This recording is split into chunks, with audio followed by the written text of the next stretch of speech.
challenges and interesting times. Of course, I started just before the 2019 election and I finished after 2023.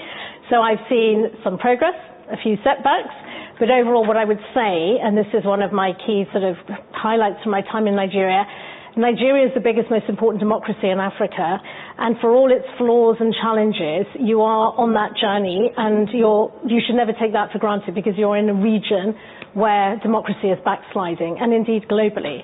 But Nigeria sends a bit of a beacon of hope, and I know a lot of people are disappointed with the process and with the outcome, but I would say hang on to that important fundamental that people in Nigeria, your vote does count. Look at the different electoral map. It looks completely different than it did in 2019. Democracy is a journey, it's not an event.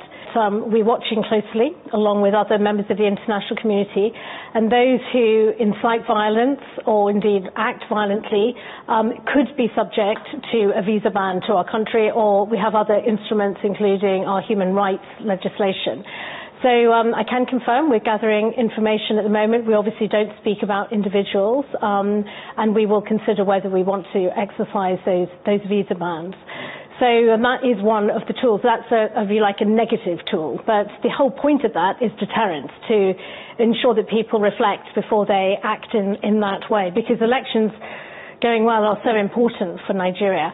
What didn't work well, and was a big disappointment to all of us, and most importantly to Nigerians, was what INEC had raised expectations, that as the results were being tabled at the local polling unit, they would be automatically visible to all of us, actually, to be able to track the results in real time, so transparently. Clearly the system failed, and there's no question. That was a massive disappointment. It also meant that it created space for people to be concerned that somebody's interfering with the system, somebody's hacked into the system.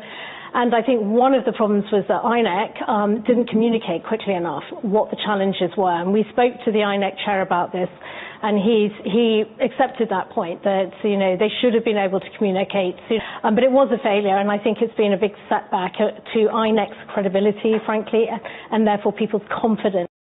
Other sort of challenges and interesting times, of course, I started just before the 2019